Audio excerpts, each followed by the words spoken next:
Hi, this is Brazy. Welcome to a Speak Your Truth video blog. Australia is the richest country in the world. It's official. Have a look at this data and then I'll break it down for you.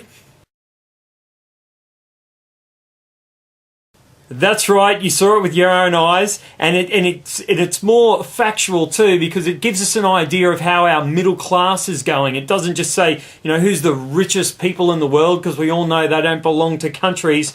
But you get a good idea because you can see that this is the median net worth. So it does give us an understanding of how our middle class is faring. So if you take their assets versus their liabilities, and you get an idea of how the families are actually faring. And it's a pretty scary situation, if you ask me, when Australia is actually ranked the #1 in the world. I mean, things aren't going absolutely peachy in Australia, if you ask me. But the scary thing I thought there was the United States, who used to sit there screaming their USA, USA, like after when they kill some terrorist who they trained in the CIA, from a cave or working in some place, walking around a cowboy hat that they couldn't find for 10 years, Osama bin Laden, etc., in the streets. But either way, it doesn't matter, because the reality is the USA is now ranked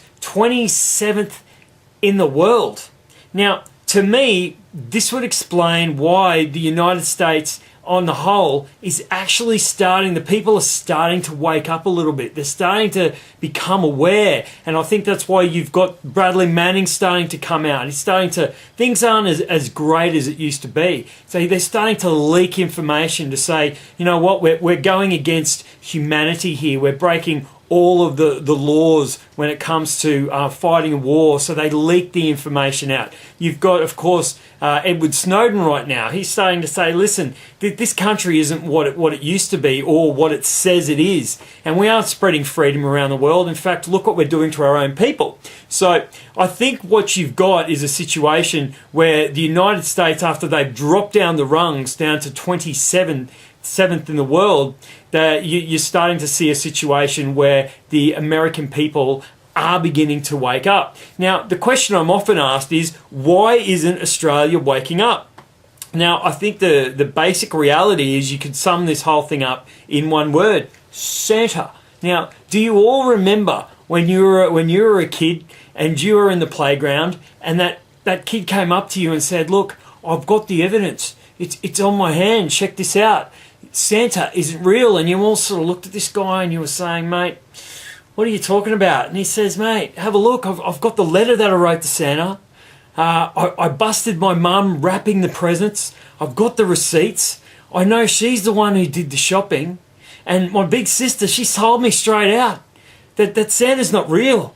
They're in every shopping centre. I went shopping with her and she showed me all the different Santas. It's true, guys. And then you sort of have to ask yourself the question. The reality is that these whistleblowers back when you were a kid, you kind of had to face the reality that it was true. But then you had the Australian kids. You see, they started to look at each other and you started to go, well, geez, Santa's a big deal for me. This is where I get my bike. I get my new threads. This is where I get my iPad.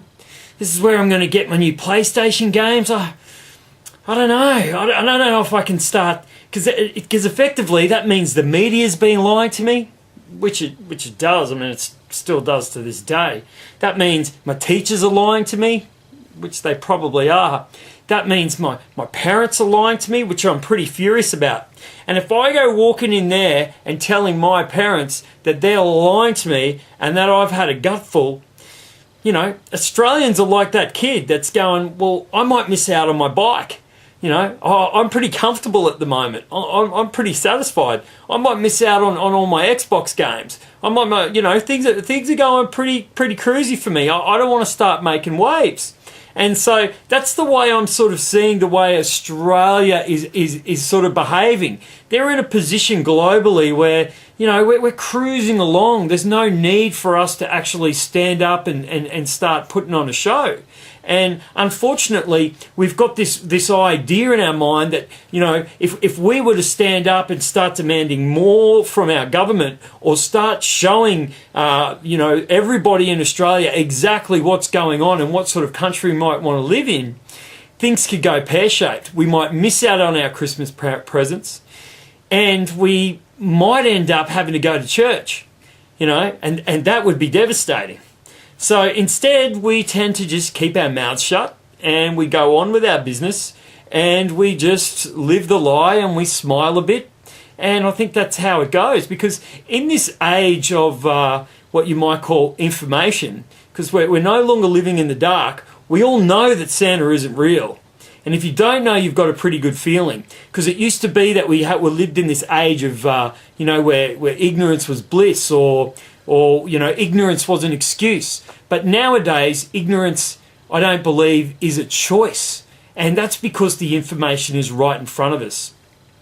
But in Australia, as you can see by these rankings, we've got it. We believe that we live in maybe the Gilligan's Island. We think we're Mr. and Mrs. Howell. We literally think we're living in this place where life was pretty good, and we can just mix our cocktails, and we can sit there and we'll suck on the Kool-Aid, and we'll drink it down, and we'll have our beers, and everywhere else around the world we won't worry about it. We'll shut down our borders, even though we have the lowest percentage of refugees compared to other nations around the world, such as Spain and Italy. They get way more than we do. Or the United States, who are ranked 27 and can't afford it. Look at their national debt. But we sit here and we complain about things as if our country is being taken over, even though things are pretty good for us. And overall, I think that's a pretty disturbing way to go, because we don't live on Gilligan's Island. I think the reality is, if you use your heart